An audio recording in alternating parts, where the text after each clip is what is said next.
Hi friends, talk with Anas Hussain പോഡ്കാസ്റ്റിലേക്ക് ഏവർക്കും സ്വാഗതം. ഇന്ന് നമ്മോടൊപ്പം ഉള്ളത് ഡോക്ടർ റബീബാണ്. Hello doctor, welcome to the podcast. Thank you. ഒരുപാട് ചോദ്യങ്ങളുണ്ട് ചോദിക്കാൻ. അതിന് മുന്നായിട്ട് ഡോക്ടറെക്കുറിച്ച് സെൽഫ് ഇൻട്രൊഡക്ഷൻ കൊടുക്കാമോ? ഞാൻ ഒരു പ്രാക്ടീസിങ് ഡോക്ടറാണ്. തൃശ്ശൂർ മെഡിക്കൽ കോളേജിലാണ് MBBS പഠിച്ചത്. 2006 ബാച്ചായിരുന്നു. അതിനുശേഷം നാട്ടിൽ വർക്ക് ചെയ്തു. പിന്നെ കഴിഞ്ഞൊരു 8 വർഷമായിട്ട് സൗദി അറേബ്യയിലായിരുന്നു. പിന്നെ അത് കഴിഞ്ഞിട്ട് ഇപ്പോൾ ഒരു 1 ഇയർ കരിയർ ബ്രേക്ക് എടുത്ത് പിന്നെ ഇപ്പോൾ ഖത്തറിലേക്ക് മൂവ് ചെയ്തുകൊണ്ടിരിക്കുകയാണ്. ഡോക്ടറെ ശരിക്ക് സ്ഥലം എവിടെ? തൃശ്ശൂരാണോ അതോ മലപ്പുറം? ഞാൻ മലപ്പുറം അരീക്കോടാണ് അരീക്കോട് സ്ഥലം. ഞാൻ ഡോക്ടറെ പ്രൊഫൈലിലൊരു കാര്യം കണ്ടിരുന്നു. ഞാൻ ഡോക്ടറെ ഈ പോഡ്കാസ്റ്റോട് ക്ഷണിക്കുന്നതിന് മുന്നേ ഡോക്ടർ റീൽസ് കാര്യങ്ങളൊക്കെ കണ്ടതിന് ശേഷമാണ് ഞാൻ ഡോക്ടറെ കോൾ ചെയ്തത്. കാരണം എനിക്ക് തോന്നണു ബാക്കി നമ്മുടെ നാട്ടിൽ ഒത്തിരി ഡോക്ടേഴ്സ് ഉണ്ട്. അപ്പോൾ ഡോക്ടർ അതിൽ നിന്ന് എനിക്ക് വ്യത്യസ്തമായിട്ടൊരു തോന്നിയത് ആ പ്രൊഫൈലിൽ ഞാനൊരു സംഭവം കണ്ടിരുന്നു, സർട്ടിഫൈഡ് ഫിറ്റ്നസ് ട്രെയിനർ. കാരണം ഇത്രയും വലിയൊരു കരിയറിൽ നിൽക്കുന്ന ആൾ, അല്ലെങ്കിൽ ഇത്രയും വലിയൊരു പ്രൊഫഷനിൽ നിൽക്കുന്ന ഒരാൾ, MBBS ഡോക്ടർ, എന്തുകൊണ്ട് ഈ ഒരു ഫിറ്റ്നസ് ട്രെയിനർ സർട്ടിഫിക്കേഷൻ എടുത്തു? ഫിറ്റ്നസ് ട്രെയിനർ സർട്ടിഫിക്കേഷൻ ഒരു കുറവായിട്ടല്ല കേട്ടോ ഞാൻ പറഞ്ഞത്. ഏറ്റവും ഇന്ന് ലോകത്ത് തന്നെ കുതിച്ചുയരുന്ന ഒരു മേഖലയാണ് ഫിറ്റ്നസ് ട്രെയിനിങ് അല്ലെങ്കിൽ ഫിറ്റ്നസ് ട്രെയിനർ. കാരണം ഏജ് ഫിറ്റ്നസ് അക്കാഡമി എന്ന് പറഞ്ഞൊരു അക്കാഡമി തന്നെ ഉണ്ട് എനിക്ക്. ഓരോ വർഷവും 100-ൽ കൂടുതൽ സ്റ്റുഡൻസ് നമ്മളവിടെ നിന്ന് പഠിച്ചിറങ്ങുന്നുണ്ട്. അപ്പോൾ ഡോക്ടറെ പോലുള്ള ഒരാൾ ഇത്രയും വലിയൊരു പ്രൊഫഷൻ കൈകാര്യം ചെയ്യുന്ന, ഇത്രയും തിരക്കിനിടയിൽ ഇങ്ങനത്തെ ഒരു സർട്ടിഫിക്കേഷൻ എടുക്കാനുള്ള ഒരു ഉദ്ദേശം എന്തായിരുന്നു? ഞാൻ ഈ ഒരു കോഴ്സ് ചെയ്തത് കുറേ മുമ്പാണ്. ഡിപ്ലോമ ഇൻ പേഴ്സണൽ ട്രെയിനിങ് എന്നുള്ളൊരു സർട്ടിഫൈഡ് കോഴ്സാണ് ചെയ്തത്. ആ സമയത്ത് ഞാൻ സൗദി അറേബ്യയിലായിരുന്നു ശരിക്കും പറഞ്ഞാൽ. അപ്പോൾ എൻ്റെ ഒരു ഫ്രണ്ട് ഉണ്ട്, പുള്ളി ഒരു ഫിറ്റ്നസ് ട്രെയിനിങ് ഇൻസ്റ്റിറ്റ്യൂട്ട് നടത്തുന്നുണ്ട്. അപ്പോൾ കുറേ കാലമായിട്ട് എൻ്റെ അടുത്ത് പറയുന്നുണ്ട്, ഡോക്ടറല്ലേ ഈ അനാറ്റമി, ഫിസിയോളജി, മസിൽ ഫിസിയോളജി, പിന്നെ അത് എക്സസൈസിനെ എങ്ങനെ ബാധിക്കുന്നു, പിന്നെ അത് രോഗികൾക്ക് അല്ലെങ്കിൽ എത്രത്തോളം ഹെൽപ്പ് ആകുന്നുള്ളത്, ഓരോ ഇൻഡിവിജ്വലിനും നമുക്ക് എക്സസൈസ് വർക്കൗട്ട് പ്രിസ്ക്രിപ്ഷനാണ്. മരുന്ന് ചെയ്യുന്ന പോലെ തന്നെ മരുന്ന് നമ്മൾ പ്രിസ്ക്രിപ്ഷനാണ്. അത് ഓരോ മരുന്നുകൾ കാറ്റഗറി ആയിട്ടാണ് നമ്മൾ പ്രിസ്ക്രൈബ് ചെയ്യുന്നത്. അപ്പോൾ അവന് എക്സസൈസ് പ്രിസ്ക്രിപ്ഷനെ കുറിച്ച് പറഞ്ഞപ്പോൾ അതൊരു നല്ലൊരു ആശയമാണ്. കാരണം ഞാൻ ഒട്ടുമിക്ക ഡോക്ടേഴ്സ്, അതായത് ഇപ്പോൾ എന്തെങ്കിലും ഒരു ആവശ്യത്തിന് നമ്മൾ പോയി കഴിഞ്ഞാൽ രോഗത്തിനാണല്ലോ എപ്പോഴും പ്രിസ്ക്രൈബ് ചെയ്യുക. അവിടെ ഒരു വ്യായാമം ചെയ്യാനുണ്ടോ, നല്ല ഭക്ഷണം കഴിക്കുന്നുണ്ടോ എന്നൊക്കെയുള്ളൊരു ചോദ്യങ്ങൾ പോലും വളരെ കുറവാണ്. അതിൽ നിന്നാണ് ഡോക്ടറിനൊരു വ്യത്യസ്തത. കാരണം ഒരു സർട്ടിഫിക്കേഷൻ കോഴ്സിൻ്റെ അകത്ത് നമ്മുടെ ന്യൂട്രീഷൻ ഏരിയ വരുന്നുണ്ട്, ട്രെയിനിങ് ഏരിയ വരുന്നുണ്ട്, അതേപോലെ അനാട്ടമി, ഫിസിയോളജി, അങ്ങനെ ഒത്തിരി കാര്യങ്ങൾ ഒരു സർട്ടിഫിക്കേഷനിലൂടെ ഒരു ട്രെയിനർ പഠിക്കുന്നുണ്ട്. അപ്പോൾ ഡോക്ടറിൻ്റെ ആ ഉദ്ദേശം എന്ന് പറഞ്ഞത്, ഇപ്പോൾ ഡോക്ടറുടെ അടുത്ത് വരുന്ന പേഷ്യൻസിനോട് ഡോക്ടർ പ്രോത്സാഹിപ്പിക്കുമോ, എക്സസൈസ് ചെയ്യണം. അതൊരു പ്രൊഫഷണലായിട്ട് എങ്ങനെ ചെയ്യാം, അതായത് നമ്മൾ മരുന്ന് പ്രിസ്ക്രൈബ് ചെയ്യുന്നതാണ്, അതേപോലെ അതിൻ്റെ കൂടെ തന്നെ എക്സസൈസ് പ്രിസ്ക്രിപ്ഷനാണ്. അതെങ്ങനെ പ്രിസ്ക്രൈബ് ചെയ്യാം അതും കൂടെ പഠിക്കാൻ വേണ്ടിയിട്ടാണ് ഈ ഒരു കോഴ്സ് ചെയ്തത്. ഈ ഒരു കോഴ്സ് ചെയ്യുന്ന സമയത്ത് പലരും എന്നോട് ചോദിച്ചിട്ടുണ്ടായിരുന്നു, ഡോക്ടർ ഇനി ട്രെയിനറായിട്ട് വർക്ക് ചെയ്യാൻ പോവുകയാണോ, ഇനി ഡോക്ടർമാരൊക്കെ ഈ കോഴ്സ് പഠിച്ചു കഴിഞ്ഞാൽ പിന്നെ ട്രെയിനേഴ്സിന് വലിയ സ്കോപ്പ് ഉണ്ടോ എന്നുള്ളതൊക്കെ പറഞ്ഞിട്ടുണ്ടായിരുന്നു. പക്ഷേ എൻ്റെ ഒരു ആശയം എന്താണെന്ന് വെച്ചാൽ, ഈ professionals, nursing students, physiotherapy, doctors, dentist, നിങ്ങളൊക്കെ ഈ ഒരു കോഴ്സ് പ്രൊഫഷണലി പഠിക്കണം. സർട്ടിഫൈഡ് ട്രെയിനർ കോഴ്സ് പഠിക്കണം. അതെന്താണെന്ന് വെച്ചാൽ നമുക്കിത് പഠിക്കാൻ വളരെ എളുപ്പമാണ്. ഈ ട്രെയിനേഴ്സായിട്ട് വർക്ക് ചെയ്യുന്നവർക്ക് അനാറ്റമി എല്ലാം പഠിച്ചിട്ട് വരണം. നമ്മൾ ഓൾറെഡി പഠിച്ച എല്ലാ മസിൽസിൻ്റെയും ബോൺസിൻ്റെയും ജോയിൻസ് കുറച്ചുകൂടി എളുപ്പമാണ്. അപ്പം അത് നമ്മുടെ ഡെയിലി ലൈഫിലേക്കും കൂടെ അപ്ലൈ ചെയ്യാൻ പറ്റുന്നതാണ്. മാത്രമല്ല എനിക്കിത് എൻ്റെ കുട്ടികൾക്കും പഠിപ്പിച്ചു കൊടുക്കാം. അതെ, ഫാമിലിക്ക് ഒരു ഫിറ്റ്നസ് എന്താണ് എന്നുള്ളതിനെ കുറിച്ചും അതെങ്ങനെ ചെയ്യണം എന്നുള്ളതിനെ കുറിച്ചൊക്കെ ഡോക്ടറിന് ഹെൽപ്പ് ചെയ്യാൻ പറ്റും. ഞാൻ ഈ കോഴ്സ് ചെയ്ത ശേഷമാണ് എൻ്റെ മോളും വൈഫും ഫാമിലി മെമ്പേഴ്സൊക്കെ ഫിറ്റ്നസ് എന്താണെന്നും അതെങ്ങനെയാണ് കറക്റ്റായിട്ട് നമുക്ക് ചെയ്യാൻ പറ്റുക. ഇതിന് മുമ്പ് ഫിറ്റ്നസ് എന്ന് പറയുന്നത് ജിമ്മിൽ പോകുന്നതൊക്കെ ഭയങ്കര ഒരു ഹെക്റ്റിക്കായിട്ടായിരുന്നു ഞാനടക്കം കണ്ടിട്ടുണ്ടായിരുന്നത്. പക്ഷേ ഓരോ എക്സസൈസും അതിൻ്റെ ഫോമിൽ ചെയ്യുകയാണെങ്കിൽ സിമ്പിളാണ്, നമുക്കതിൻ്റെ റിസൾട്ട് ഉണ്ടാവും എന്നുള്ളത്. റിസൾട്ട് വരുന്തോറും ചെയ്യാനുള്ള ഒരു ആവശ്യം കൂടും. അതെ. ഞാൻ ഈ കോഴ്സ് ചെയ്ത ശേഷം എനിക്ക് മനസ്സിലായൊരു കാര്യം, നേരത്തെയൊക്കെ നമ്മൾ ജിമ്മിൽ പോകുമ്പം കുറേ മുമ്പ് 2012 ഓൺവേർഡ്സ് ഞാൻ ജിമ്മിൽ പോകാറുണ്ടായിരുന്നു. പക്ഷേ എപ്പോഴും ഡിസ്കണ്ടിന്യൂ ചെയ്യും ഒരു മാസം കഴിയുമ്പോൾ. കാരണം മിക്കപ്പോഴും നമുക്ക് ട്രെയിനേഴ്സ് എന്ന് പറഞ്ഞത് ഒരു ഓൾഡ് സ്കൂൾ ഓഫ് തോട്ടായിരിക്കാം. പക്ഷേ ഇപ്പം നമ്മൾ കണ്ടുവരുന്നത് പലരും ഇതിനെക്കുറിച്ച് കുറച്ചുകൂടി പഠിച്ച് സയന്റിഫിക്കലി അപ്പോൾ ഇത് ഈസിയാണ്. ഈ എക്സസൈസ് കുറേയൊക്കെ ഈസിയാണ്.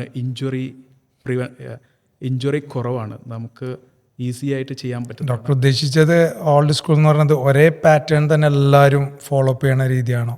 അല്ല, അതിൽ പല കാര്യങ്ങളുണ്ട്. നമ്മൾ ക്ലയൻസുമായിട്ട് പെരുമാറുന്നത് തൊട്ട്, അപ്പോൾ ഒരു ബിഗിനർ ലെവലിൽ എങ്ങനെ അവർക്ക് ട്രെയിൻ ചെയ്യണം, വരണം, അതൊക്കെ അതിൽ സേഫ്റ്റി അടക്കം ഉണ്ട് ഉള്ള കാര്യം. നമ്മൾ ഫസ്റ്റ് അതെ, ആ ഒരു 10 വർഷത്തിൽ ഒരു 15 വർഷത്തിൽ ഫിറ്റ്നസ് ഇൻഡസ്ട്രിയിൽ വലിയൊരു മാറ്റം തന്നെ വന്നിട്ടുള്ളൂ. എൻ്റെ ഒരു അഭിപ്രായത്തിൽ പ്രൊഫഷണൽ കോഴ്സ് ചെയ്യുന്ന എല്ലാവരും, പ്രത്യേകിച്ച് മെഡിക്കൽ ഫീൽഡിലുള്ളവർ, നഴ്സിംഗ്, ഡോക്ടേഴ്സ്, BDS, ഫിസിയോതെറാപ്പിസ്റ്റൊക്കെ, നിങ്ങൾ ഈ ഒരു സർട്ടിഫൈഡ് കോഴ്സ് ചെയ്യണം എന്നാണ് എൻ്റെ ഒരു അഭിപ്രായം. കാരണം ഇത് നമ്മളൊരു ട്രെയിനറായിട്ട് വർക്ക് ചെയ്യാൻ വേണ്ടിയിട്ടല്ല, മറിച്ച് നമുക്ക് തന്നെ ട്രെയിൻ ചെയ്യാൻ വേണ്ടിയിട്ടും നമ്മുടെ പാരൻസിനെയും കുട്ടികളെയൊക്കെ ട്രെയിനിങ് ചെയ്യാൻ വേണ്ടിയിട്ടും അവർക്ക് നല്ല എക്സസൈസ് പ്രിസ്ക്രൈബ് ചെയ്ത് കൊടുക്കാൻ വേണ്ടിയിട്ടും നിങ്ങളൊരു കോഴ്സ് ചെയ്യുകയാണെങ്കിൽ ഭയങ്കര ഹെൽപ്ഫുൾ ആയിരിക്കും.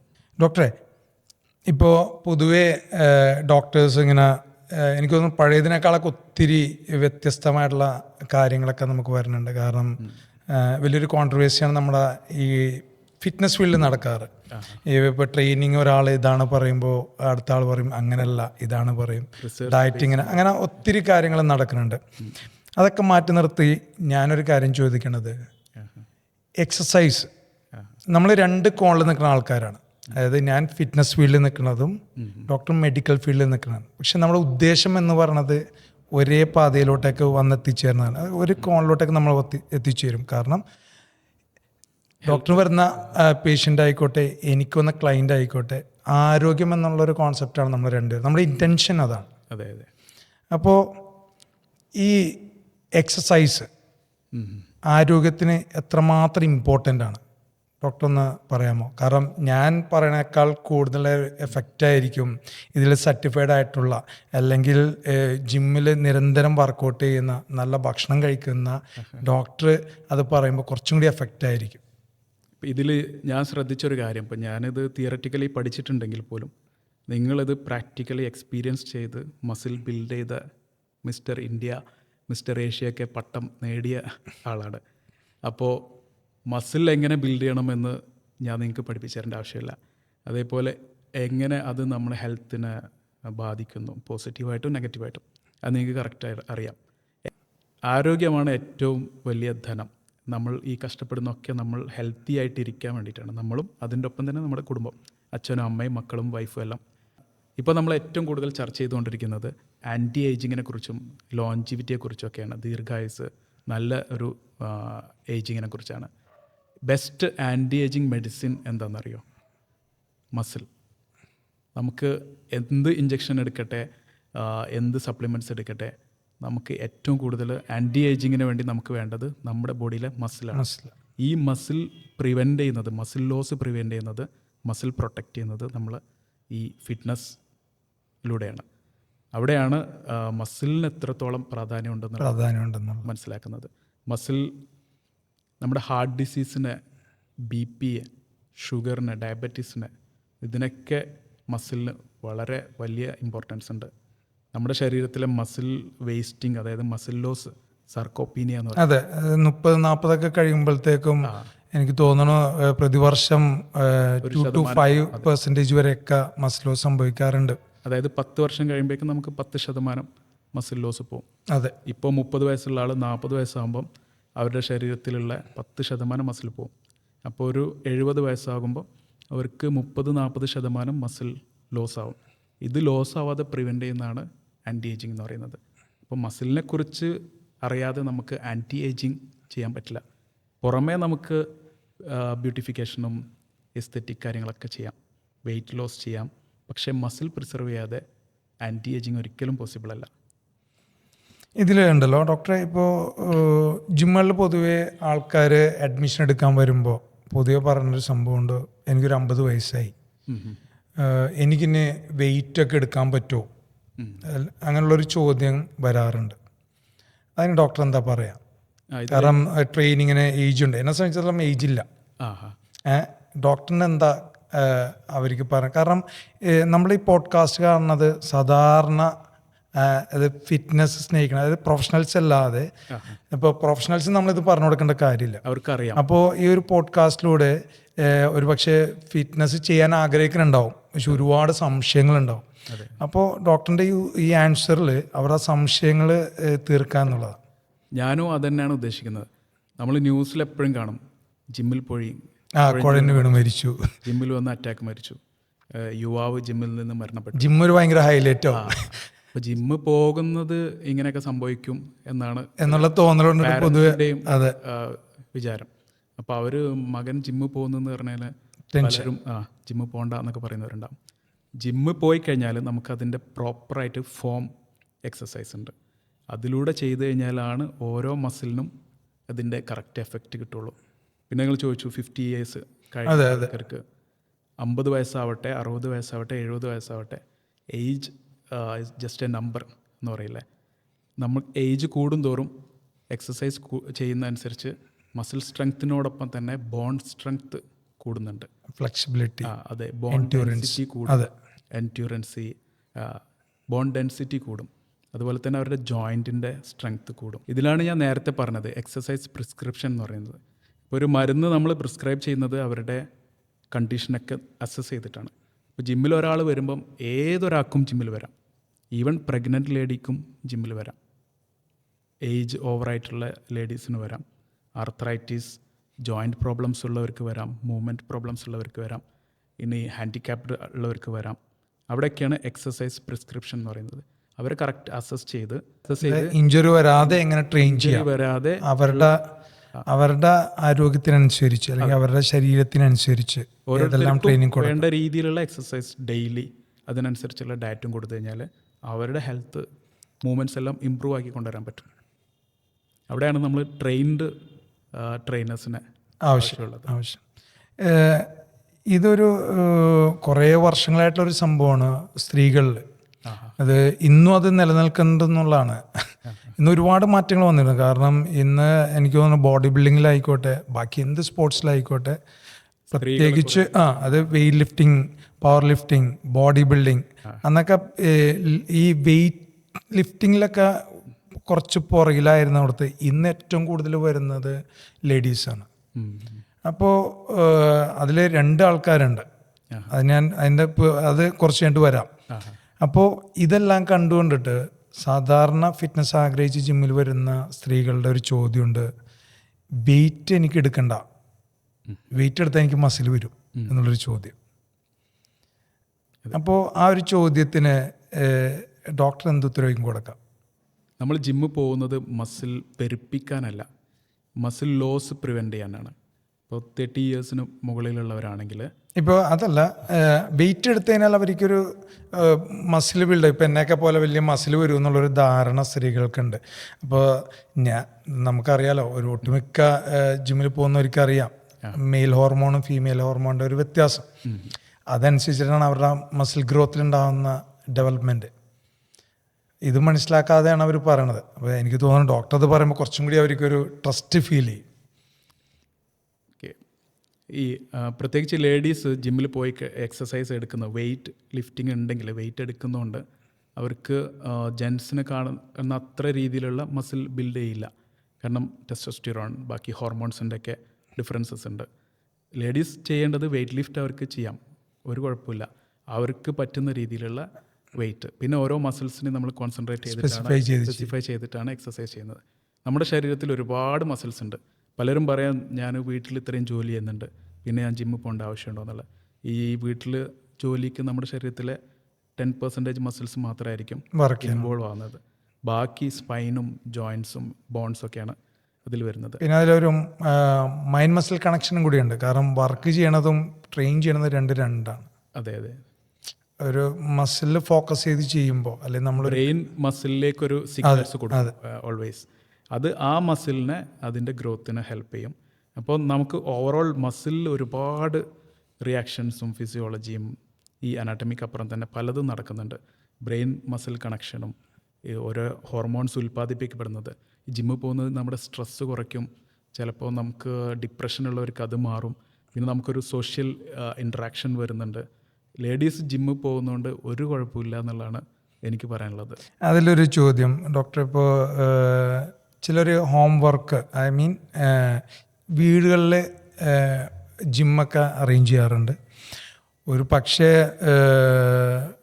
ഒട്ടുമിക്ക സ്ഥലത്ത് ഞാൻ കണ്ടിട്ടുള്ളത് 1-2 ട്രെഡ്മില്ല് വാങ്ങിച്ചിടും, പിന്നെ അത് അവിടെ കിടക്കലാണ് സാധാരണ ചെയ്യുക. അതെ, അതിന്നും നടക്കുന്നുണ്ട്.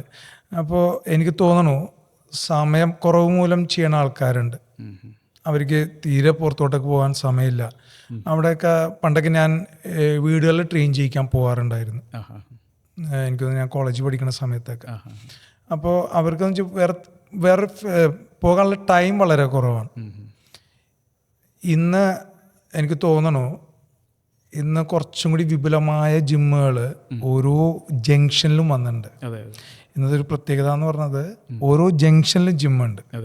അപ്പോൾ ഈ വീടുകളിൽ വർക്കൗട്ട് ചെയ്യണേക്കാൾ ബെസ്റ്റ് അല്ലേ ജിമ്മുകളിലോട്ടൊക്കെ പോവുക? കാരണം ഒന്ന്, വ്യത്യസ്തമായിട്ടുള്ള എക്യുപ്മെൻറ്റ് അവിടെ ഉണ്ട്. അതുപോലെ കാർഡിയോക്ക് ഒത്തിരി സെക്ഷൻസ് വേറെ ഉണ്ട്. അതുപോലെ തന്നെ ഗ്രൂപ്പ് ട്രെയിനിങ് ഓപ്ഷൻസ് ഉണ്ട്. വീടുകളിൽ എനിക്ക് തോന്നണില്ല അത്രത്തോളം ഒരു സോഷ്യൽ ഒരു എൻ്റർടൈൻമെൻറ്റ് അവിടെ കിട്ടും എന്നുള്ളത്. കാരണം നമ്മൾ ആരോഗ്യം സംരക്ഷിക്കുമ്പോൾ നമുക്ക് ഹാപ്പിനെസ് വളരെ ഇമ്പോർട്ടൻ്റ് ആണ്. അപ്പോൾ ഡോക്ടറിന് ഇതിൽ തമ്മിലുള്ളൊരു വ്യത്യാസം എന്താ ഡോക്ടറിന് തോന്നിയിട്ടുള്ളത്? ഞാൻ ഒരു ഡോക്ടറാണ്, അതേപോലെ തന്നെ ഫിറ്റ്നസ് ട്രെയിനർ കോഴ്സൊക്കെ ചെയ്തിട്ടുണ്ടെങ്കിൽ പോലും ജിമ്മിൽ ഞാൻ വളരെ ഒരു ബേസിക് ബിഗിനറാണെന്ന് പറയാം. കാരണം ഞാൻ എല്ലാ വർഷവും ജിമ്മിൽ ജോയിൻ ചെയ്തു. അതിൻ്റെ ഒരു മോട്ടിവേഷൻ എന്നൊരു ഫാക്ടർ ഉണ്ടല്ലോ, ഈ മോട്ടിവേഷൻ പിന്നെ നഷ്ടപ്പെടും ജിമ്മിൽ പോയി ശരിക്കും. പക്ഷേ ഇപ്പോൾ കുറച്ച് ദിവസങ്ങൾ, ഏകദേശം ഒരു 1-2 മാസമായിട്ട് ആണ് റെഗുലറായിട്ട് ഞാൻ ജിമ്മിൽ പോകുന്നത്. അപ്പം ഒരു സാധാരണക്കാരൻ എന്നുള്ളൊരു നിലയിൽ ആണ് ഞാൻ സംസാരിക്കുന്നത്. അതായത് നമ്മൾ ജിമ്മിൽ പോവുകയാണെങ്കിൽ ഏറ്റവും ഫസ്റ്റ് ഇമ്പോർട്ടൻറ്റ് തിങ് എന്ന് പറഞ്ഞാൽ പറ്റുന്നവരൊക്കെ ജിമ്മിൽ പോകണം. അറ്റൻഡൻസ് ഇപ്പോൾ 30 ദിവസത്തേക്ക് ജോയിൻ ചെയ്തിട്ടുണ്ടെങ്കിൽ അറ്റൻഡൻസ് എത്രയെന്നുള്ള 30 ദിവസത്തിലൊരു 15 ദിവസമെങ്കിലും നമ്മളവിടെ അറ്റൻഡൻസ് വേണം. ഈ ജിമ്മിൽ അറ്റൻഡൻസ് ഉണ്ടെങ്കിൽ തന്നെ നമ്മുടെ ഹെൽത്ത് ഒരുപാട് ഇമ്പ്രൂവ് ആവും. വീട്ടിൽ നിന്ന് നമുക്ക് ആ ഒരു ഫോക്കസ് കിട്ടില്ല. എക്സസൈസ് ചെയ്യുന്നത് 1 മണിക്കൂറാണെങ്കിൽ പോലും ആ 1 മണിക്കൂറിൽ കറക്റ്റ് റെപ്സും സെറ്റ്സൊക്കെ കറക്റ്റ് ചെയ്ത് വേണ്ട ടൈം എടുത്ത് അതിന് ശേഷം, ഇപ്പോൾ പറയാറുണ്ട് മസിൽ ബിൽഡ് ചെയ്യുന്നത് നമ്മൾ ഉറങ്ങുമ്പോഴാണെന്നാണ്. എന്ന് കരുതി ഉറങ്ങി എന്ന് കരുതിയിട്ട് മസിൽ ബിൽഡ് ആവില്ല. ഇത് മസിലിൻ്റെ റിക്കവറി ആണ് ടൈമാണത്. അപ്പോൾ ജിമ്മിൽ പോയിട്ട് ഒരു 1 hour നമ്മൾ എക്സസൈസ് എടുത്താൽ മതി. അത് കഴിഞ്ഞ് വീട്ടിൽ വന്ന് നല്ല രീതിയിൽ റിലാക്സ് ഒക്കെ ചെയ്യുമ്പം നമുക്ക് നല്ല രീതിയിലുള്ള മസിൽ ലോസ് പ്രിവെൻറ്റ് ചെയ്യാൻ പറ്റും. ഇത് വീട്ടിൽ നിന്ന് ചിലപ്പോൾ നമുക്ക് ഈ ഒരു ഫോക്കസ്ഡ് ആയിട്ട് ചെയ്യാൻ പറ്റിക്കോണമെന്നില്ല. നമ്മളെടുക്കുന്ന വർക്ക്, എടുക്കുന്ന ഒരു എഫേർട്ട് ഫോക്കസ്ഡ് അല്ലെങ്കിൽ അതിൻ്റെ ഒരു റിസൾട്ട് ഇല്ലാതെ പോകും. ഇതിൽ ഫോക്കസിലുപരി ഇപ്പോൾ ഒരു ജിമ്മെന്ന് പറയുമ്പോൾ ഏറ്റവും ചുരുങ്ങിയത് ഒരു 4000 സ്ക്വയർ ഫീറ്റൊക്കെയാണ് ഇപ്പോൾ വരണത്. ഏറ്റവും ചുരുങ്ങിയതാണ്. നമ്മളവിടെയൊക്കെ എനിക്ക് തോന്നുന്നു ഈ മലപ്പുറം ജില്ലയിലൊക്കെ 20,000 സ്ക്വയർ ഫീറ്റിലൊക്കെ വന്നിട്ടുണ്ട് ജിമ്മ്. അതുകൂടാണ്ട് എറണാകുളത്തൊക്കെ ഉണ്ട്, മിനിമം 10,000-ലോട്ടൊക്കെ മാറിയിട്ടുണ്ട്. അപ്പോൾ അത്രയും ഫെസിലിറ്റീസ് അവിടെ ഉണ്ട്. അത് വ്യത്യസ്തമായുള്ള, ഇപ്പോൾ ലെഗ് വർക്കൗട്ടിനാണെങ്കിൽ കുറച്ചുകൂടി സേഫ്റ്റി ആയിട്ടുള്ള എക്യുപ്മെൻ്റ് ഒക്കെ വന്നിട്ടുണ്ട്. ഇപ്പോൾ വീട്ടിൽ മിക്കവാറും 2 കാർഡിയോ സെക്ഷൻ ഉണ്ടാവും, കുറച്ച് ഡംബിൾസ് ഉണ്ടാവും. അപ്പോൾ എനിക്ക് തോന്നിയിട്ടുള്ളത്, ഇപ്പോൾ എന്നെ സംബന്ധിച്ചിടത്തോളം ഞാൻ ഒത്തിരി വെയ്റ്റ്സ് യൂസ് ചെയ്യുന്ന ഒരാളാണ്. ഞാനത് നേരെ വീട്ടിലോട്ടൊക്കെ മാറ്റുമ്പോൾ എൻ്റെ വീട്ടിലൊരു 30 കിലോ ആണെങ്കിൽ അതായിരിക്കും എൻ്റെ ഏറ്റവും വലിയ വെയിറ്റ്. പിന്നെ എനിക്ക് അപ്പുറത്തോട്ടൊക്കെ ഒരു പ്രോഗ്രസീവ് വർക്കൗട്ടിലോട്ടൊക്കെ വരണില്ല. ഇത് തന്നെയാണ് ഒരു 99% വീടുകളിൽ ഹോം ജിമ്മ് സെറ്റ് ചെയ്യുന്ന ആൾക്കാർക്ക് സംഭവിക്കാം. എനിക്ക് തോന്നിയിട്ടുള്ളൊരു, എൻ്റെ ഒരു അഭിപ്രായത്തിൽ നമ്മൾ ഡംബൽസ് അല്ലെങ്കിൽ നമുക്ക് യൂസ് ചെയ്യാം. എൻ്റെ ഒരു അഭിപ്രായത്തിൽ നമ്മൾ ഡംബൽസ് വർക്കൗട്ടിനേക്കാളും ഈ ബിഗിനർ ലെവലിൽ, ഇപ്പം ലേഡീസ് അടക്കമുള്ളവർക്ക് ഏറ്റവും നല്ല മെഷീൻ വർക്കൗട്ടായിരിക്കും. മെഷീൻ അസിസ്റ്റഡ് കോമ്പൗണ്ട് എക്സസൈസുകളൊക്കെ ആകുമ്പോൾ വീട്ടിൽ അതിനുള്ളൊരു സാഹചര്യം ചാൻസ് വളരെ, അത്ര വലിയ മെഷീൻസ് ഒക്കെ ഉള്ള ഭയങ്കര വീട്ടിലുണ്ടാവുക ഡംബൽസ് ആയിരിക്കും. പിന്നെ 1-2 ബെഞ്ച് ഉണ്ടാവും, മൾട്ടി ബെഞ്ച്. ജിമ്മിൽ പോയിട്ട് ഈ മെഷീൻസിൻ്റെ എല്ലാം എക്സസൈസ് ഫോം ഒന്ന് മനസ്സിലാക്കുക, എന്നിട്ട് അത് റെഗുലറായിട്ട് കുറച്ച് എക്സസൈസ് റിപ്പീറ്റഡ് ആയിട്ട് ചെയ്തുകൊണ്ടിരിക്കുകയാണെങ്കിൽ അത്രേ ഉള്ളൂ ജിം. ഓക്കെ, എങ്കിൽ പോലും ജിമ്മാണോ ഹോം ജിമ്മാണോ ബെസ്റ്റ് ഒറ്റ വാക്കി ചോദിച്ചാൽ? ഞാൻ പറയാ ജിം തന്നെയാണ്. ഓക്കെ, അതിനൊരു ടൈം കണ്ടുപിടിച്ച് നമ്മളൊരു അവിടെ പോവുകയാണെങ്കിൽ അത് ബോഡി ആൻഡ് മൈൻഡ് ഒരു റിഫ്രഷിംഗ് ആണത്. ഡോക്ടർ, ഇപ്പോൾ സ്ത്രീകളിൽ തന്നെ നമുക്ക് വലിയൊരു ചോദ്യം തന്നെ ഉണ്ട്. കാരണം ഒന്ന് PCOD കുറിച്ചും ആയിക്കോട്ടെ, പീരീഡ്സ് ആയിക്കോട്ടെ, മെനോപ്പസ് ആയിക്കോട്ടെ, അങ്ങനെ കുറച്ച് കാര്യങ്ങളുണ്ട്. അതിലൊരു ആദ്യത്തെ ഒരു കാര്യം എന്ന് പറഞ്ഞത് PCOD അല്ലെങ്കിൽ PCOS. ഇന്ന് വരുന്ന കുട്ടികളിൽ അധിക പേർക്കും ഇപ്പോൾ ഒരു ഫോർ എക്സാമ്പിൾ 3 പേര് വന്നാൽ 2 പേരും PCOD ആണ്. അപ്പോൾ ഇത് എക്സസൈസിലൂടെ അല്ലെങ്കിൽ റൈറ്റുള്ള ഫുഡ് ഹാബിറ്റിലൂടെ അത് മാറ്റിയെടുക്കാൻ പറ്റുമോ? അതൊന്ന് ഇത് എങ്ങനെയാണ് വരണത് എന്നുള്ളതിനെ കുറിച്ചൊന്ന് ഡോക്ടർ ഒന്ന് പറയാം. PCOD ഇപ്പോൾ പറഞ്ഞ പോലെ തന്നെ ഒരുപാട് പേർക്ക് കാണുന്നുണ്ട്. അതിൻ്റെ ബുദ്ധിമുട്ടുകൾ ശരിക്കും അനുഭവിക്കുന്നവരാണ് കുറേ സ്ത്രീകൾ. പ്രത്യേകിച്ച് ഇപ്പോഴത്തെ ജെൻസി പിള്ളേർക്കൊക്കെ PCOD കൂടുതലായിട്ട് കാണുന്നുണ്ടെന്ന് പഠനങ്ങൾ കാണിക്കുന്നുണ്ട്. PCOD എന്ന് വെച്ചാൽ polycystic ovarian disease, polycystic ovarian syndrome ഒക്കെയാണ്. ഇപ്പോൾ അത് പേര് മാറ്റി poly endocrine metabolic ovarian syndrome എന്നാക്കിയിട്ടുണ്ട്. അതായത് ഒരു മെറ്റബോളിക് ഡിസീസാണ്. അതെ, മെറ്റബോളിക് ഡിസീസ് എന്ന് പറഞ്ഞാൽ ശരീരം മൊത്തം എഫക്റ്റ് ചെയ്യണത്. PCOD വരുന്നത് ജനറ്റിക് ആയിട്ട് വരാം, പിന്നെ നമ്മുടെ പാരമ്പര്യമായിട്ട് വരാം. അമ്മയ്ക്കുണ്ടെങ്കിൽ കുട്ടികൾക്ക് വരാനുള്ള സാധ്യത വളരെ കൂടുതലാണ്. അതായത് ഇപ്പോൾ ഉള്ള 90s കിഡ്സിൻ്റെ അമ്മമാരുടെ കുട്ടികളിലായിട്ടുള്ള ഇപ്പോഴത്തെ കുട്ടികൾക്ക് PCOD ചാൻസ് വളരെ കൂടുതലുണ്ട്. ഇത് എന്തുകൊണ്ടാണ് ഇത്രയ്ക്ക് ഇമ്പോർട്ടൻറ്റ് എന്ന് പറയാൻ കാരണം, ഒന്ന് അവരുടെ പീരീഡ്സിനെ അത് ബാധിക്കുന്നുണ്ട്. പിന്നെ ഫെർട്ടിലിറ്റി, കുട്ടികളുണ്ടാകുന്ന ഫെർട്ടിലിറ്റി, അത് ആ ഒരു സ്റ്റേജിൽ എത്തുമ്പോഴാണ് പലരും ഇത് മനസ്സിലാക്കുന്നത്, കല്യാണം കഴിഞ്ഞ് കുട്ടികളില്ലാതിരിക്കുന്ന സമയത്തൊക്കെ. പിന്നെ ഈ ഒരു ലേറ്റ് കോംപ്ലിക്കേഷൻസ് ഉണ്ട്. ലേറ്റ് കോംപ്ലിക്കേഷൻസ് എന്ന് പറഞ്ഞാൽ ഓവേറിയൻ ട്യൂമർ, ഓവേറിയൻ ക്യാൻസറൊക്കെയാണ്. അത് വളരെ കുറവാണ്. എന്നിരുന്നാൽ പോലും PCOD ഉള്ളവർക്ക് എൻഡോമെട്രിയൽ ട്യൂമർ, ഓവേറി ക്യാൻസർ, ഡയബറ്റീസിൻ്റെ കോംപ്ലിക്കേഷൻസിലേക്ക് പോകുന്ന പലർക്കും അവരുടെ ഒരു യുവത്വകാലത്ത് PCOD ഉള്ളവരായിരിക്കാം. അപ്പോൾ ഇതൊക്കെ ഒരു കൺസേൺ ആണ്. അതുകൊണ്ടാണ് നമ്മളൊക്കെ എക്സസൈസിനെയും ഈ ഒരു ലൈഫ് സ്റ്റൈൽ ചേഞ്ചിനൊക്കെ ഇത്രയ്ക്കും ഇമ്പോർട്ടൻസ് ആയിട്ട് ഇടയ്ക്കിടയ്ക്ക് പറഞ്ഞുകൊണ്ടിരിക്കുന്നത്. ഇത് പറഞ്ഞതിൻ്റെ ഒരു പാട്ട് മാത്രമാണോ? ഇതിപ്പോൾ ഉറക്കം, അതുപോലെ തന്നെ ജങ്ക് ഫുഡ്, അതുപോലെ എക്സസൈസിൽ അത് തീരെ എക്സസൈസ് ചെയ്യാത്ത ആൾക്കാരുടെ ലൈഫ് സ്റ്റൈൽ, ഇതൊക്കെയാണ് ഒരു പ്രധാന കാരണം. പിന്നെ ഇപ്പോഴത്തെ കുട്ടികൾ പ്രത്യേകിച്ചും ലേറ്റ് നൈറ്റ് നമ്മൾ റീൽസ് കണ്ടുകൊണ്ടിരിക്കുന്നത് മൊബൈൽ ഹോർമോണൽ ചേഞ്ചസ് വളരെയധികം ഉണ്ടാക്കുന്നുണ്ട്. അത് PCODയുടെ ഒരു റീസൺ തന്നെയാണ്. പുതിയ പഠനങ്ങളൊക്കെ അങ്ങനെ കാണിക്കുന്നുണ്ട്. പിന്നെ നമ്മൾ പലരും മോർണിംഗ് സൺലൈറ്റ് പിന്നെ നമ്മൾ ഒരുപാട് പേര് മോർണിംഗ് സൺലൈറ്റ്, അത് വൈറ്റമിൻ ഡിയുടെ ഒക്കെ കുറവ്. വൈറ്റമിൻ ഡി എന്ന് പറയുന്നത് ഒരു ഉച്ചനേരത്തേക്കുള്ള സൺലൈറ്റാണ്. പക്ഷേ മോർണിംഗ് സൺലൈറ്റ് നമ്മുടെ സർക്കാഡിയൻ റിതം അതിനെ കറക്റ്റ് ചെയ്യും. അത് ഹോർമോൺസ്, ഈസ്ട്രജൻ, ബോഡിയിൽ PCOD ഇതിനൊക്കെ വളരെ നല്ല രീതിയിൽ അഫക്റ്റ് ചെയ്യുന്നുണ്ട്. അപ്പോൾ ജിമ്മിൽ ജോയിൻ ചെയ്യുന്ന കുട്ടികൾ ഒരു ഡിസിപ്ലിൻ ഉണ്ടാവും. അപ്പം ഞാൻ തന്നെ ജിമ്മ് ജോയിൻ ചെയ്ത ശേഷം ഏർലി മോർണിംഗ് എണീക്കുന്നുണ്ട്, സൺറൈസ് കാണുന്നുണ്ട്. ആ സമയത്ത് നമ്മൾ ജിമ്മിലെത്തുന്നുണ്ട്. നമ്മുടെ ഹോർമോൺസിൽ നല്ലൊരു വ്യത്യാസം വരുന്നുണ്ട്. PCODക്ക് ഏറ്റവും ഇമ്പോർട്ടൻ്റ് ആയിട്ടുള്ള മെഡിസിൻ എന്ന് പറയുന്നത് എക്സസൈസാണ്. കാരണം ഇൻസുലിൻ റെസിസ്റ്റൻസ് ആണ് ഇതിൻ്റെ ഒരു മൂല കാരണം. ഈ ഇൻസുലിൻ റെസിസ്റ്റൻസ് വരുന്നത് മസിൽസുമായി ബന്ധപ്പെട്ടിട്ടാണ്. അതേപോലെ തന്നെ നമ്മുടെ ഈ ഫാറ്റ്, സ്റ്റോർഡ് ആയിട്ടുള്ള ഫാറ്റ്, ഈ ഫാറ്റ് കളയാനും മസിൽസിനെ സ്ട്രെങ്തൻ ചെയ്യണമെങ്കിലും ശരിക്കും പറഞ്ഞാൽ ജിമ്മിൽ പോയിട്ടുള്ള എക്സസൈസ് തന്നെ എടുക്കണം. ഇപ്പം ഞാൻ പറയുന്നത് പരമാവധി PCOD ഉള്ള കുട്ടികളാകട്ടെ പറ്റുമെങ്കിൽ ജിമ്മിൽ പോവുക. നിങ്ങളൊരു 1 month പോയി കഴിഞ്ഞാൽ മൈൽഡ് എക്സസൈസ് ചെയ്താൽ തന്നെ നല്ല ഡിഫറൻസ് വരും. PCODക്ക് നമുക്ക് മരുന്ന് കഴിച്ച് ഒരു പരിധി വരെയൊക്കെ കൺട്രോളിൽ കൊണ്ടുവരാൻ പറ്റുള്ളൂ. നമ്മുടെ കേരളത്തിൽ ഇപ്പം ഞാനിപ്പോൾ ഡോക്ടർ സംസാരിച്ചപ്പോൾ ഒരു കാര്യം ഓർത്തത്, കേരളത്തിൽ പഠനത്തിന് എല്ലാ കാര്യത്തിലും നമ്മുടെ പാരൻസ് ആയിക്കോട്ടെ ഭയങ്കര മുൻപന്തിയിലാണ്. അവരെ പുറകെ നടക്കും, പഠിക്കുക എന്നും പറഞ്ഞിട്ട്. എന്തുകൊണ്ട് ഇത്രയും വളരെ പ്രധാനപ്പെട്ട ഒരു കാര്യത്തിൽ പാരൻസ് പുറകിലോട്ട് നിൽക്കുന്നുള്ളതാണ്. ഞാനൊക്കെ വളരെ ചെറുതിൽ സ്പോർട്സിലോട്ടൊക്കെ വന്ന ആളാണ്. 8 വയസ്സിൽ ഞാൻ റെസ്ലിംഗ് ആയിരുന്നു. എൻ്റെ ബേസിക് എന്ന് പറഞ്ഞാൽ റെസ്ലറായിരുന്നു ഞാൻ. അതിനുശേഷം ഞാൻ ബോഡി ബിൽഡിങ്, അതിനിടയിലൊക്കെ ഞാൻ കുറേ ഈവൻ്റൊക്കെ ചെയ്തിട്ടുണ്ടെങ്കിലും റെസ്ലിംഗ് ആണ് ഇപ്പോഴും എൻ്റെ മനസ്സിൽ കിടക്കുന്നൊരു ഈവൻ്റ്. പിന്നെ പ്രൊഫഷൻ എൻ്റെ ബോഡി ബിൽഡിങ്ങിലോട്ടൊക്കെ ഞാൻ തിരിഞ്ഞു എന്നുള്ളതാണ്.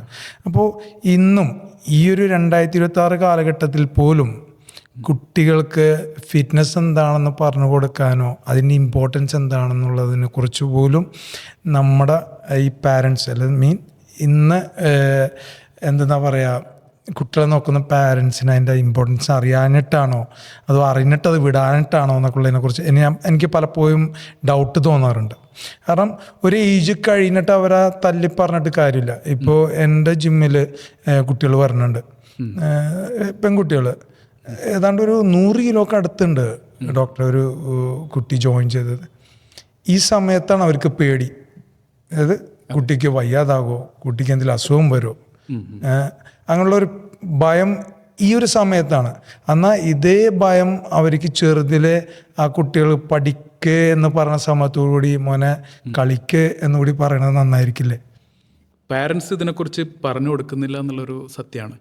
പക്ഷേ ഇപ്പോഴത്തെ കുട്ടികൾ കൂടുതലായിട്ട് ഫിറ്റ്നസ് ഓറിയൻറ്റഡ് ആയിട്ട് വരുന്നുണ്ട്.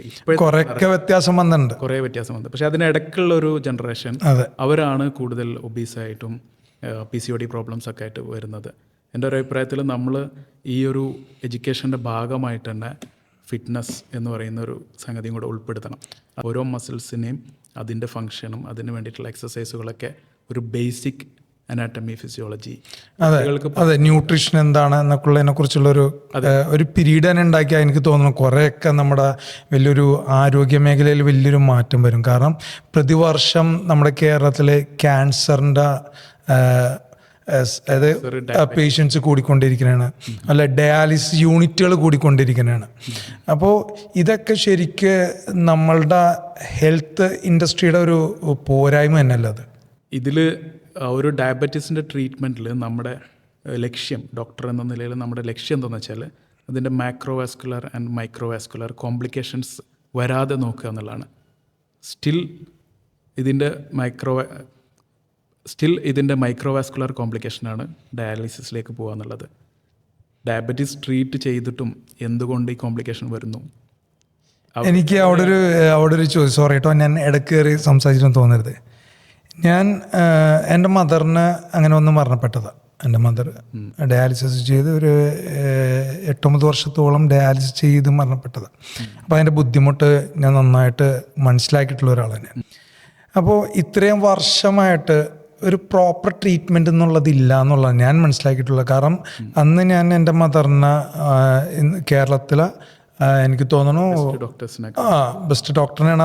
അതിലുപരി എനിക്ക് തോന്നുന്നു ഹാർട്ട് ട്രാൻസ്പ്ലാന്റ് നടന്ന ആദ്യത്തെ ഹോസ്പിറ്റലായിരിക്കും എനിക്ക് തോന്നുന്നത്, എൻ്റെ ഓർമ്മ ശരിയാണെങ്കിൽ. അപ്പോൾ അത്രയും ഫെസിലിറ്റീസ് ഉള്ളൊരു സ്ഥലത്ത് പോകുമ്പോൾ അവിടെ ഞാൻ അന്ന് നോക്കുമ്പോൾ ആ ഒരു ടൈമിൽ 43 പേരെ എനിക്ക് കണ്ടറിവുണ്ട് പല ടൈമിലായിട്ട് പോയിട്ട്. ഈ 43 പേരിൽ 41 പേരും ഡയബറ്റിക് ആയിട്ട് കിഡ്നി ഫെയിലർ ആയിട്ടുള്ള ആൾക്കാരാണ്. അതിൽ എൻ്റെ മദറായിക്കോട്ടെ ഞാൻ പരിചയപ്പെട്ടവരായിക്കോട്ടെ കറക്റ്റ് ടൈമിൽ മരുന്ന് കഴിച്ച് പോകുന്ന ആൾക്കാരാണ്. എന്നിട്ടും അവർ ഇതിലോട്ടൊക്കെ കടന്നത് എന്തുകൊണ്ടിട്ടാന്നുള്ള ഒരു ചോദ്യം, ഇതൊരു കോൺട്രവേഴ്സി സൃഷ്ടിക്കാനല്ല, ഇത് പറഞ്ഞപ്പോൾ എനിക്കൊരു ഓർമ്മ വന്നപ്പോൾ ഞാൻ അത് പറഞ്ഞെന്നുള്ളൂ. ഇത് ഞാനും എപ്പോഴും എന്നോട് തന്നെ ചോദിക്കുന്ന ഒരു ക്വസ്റ്റ്യനാണ്. അതായത് ഡയബറ്റീസിൻ്റെ ഒക്കെ ഒരു ട്രീറ്റ്മെൻറ്റിൻ്റെ ലക്ഷ്യം എന്ന് പറയുന്നത് നമ്മൾ മാക്രോവാസ്കുലർ ആൻഡ് മൈക്രോവാസ്കുലർ കോംപ്ലിക്കേഷൻസ് വരാതെ നോക്കുക എന്നുള്ളതാണ്. അതിൽ പെട്ട കോംപ്ലിക്കേഷനാണ് ഇങ്ങനെ ഡയാലിസിസിലേക്ക് പോകുന്നത്, ഹാർട്ട് അറ്റാക്ക് വരുന്നത്, സ്ട്രോക്ക് വരുന്നത്. ഡയബറ്റീസിന് നമ്മൾ ഏറ്റവും നല്ല ഡോക്ടേഴ്സിനെ കാണിക്കുന്നു, സ്ഥിരമായിട്ട് കറക്റ്റായിട്ട് മരുന്ന് കഴിക്കുന്നു, ഷുഗർ ഒഴിവാക്കുന്നു, എന്നിട്ടും 10 കൊല്ലം കഴിയുമ്പോൾ ഈ കോംപ്ലിക്കേഷൻസ് ഒക്കെ വരുന്നു. അവിടെ ഒരു സിഗ്നിഫിക്കൻ്റ് ആയിട്ടുള്ളൊരു കാര്യം, നമ്മളാരും മസിലിനെ കുറിച്ച് പറയുന്നില്ല എന്നുള്ളതാണ്. ഈ പീരീഡ് ടൈമുണ്ട് ലേഡീസിന്, ഇന്നും അതൊരു ഇതാണ്. കാരണം പീരീഡ് ടൈമിൽ ട്രെയിനിങ് ചെയ്യാൻ പാടുണ്ടോ,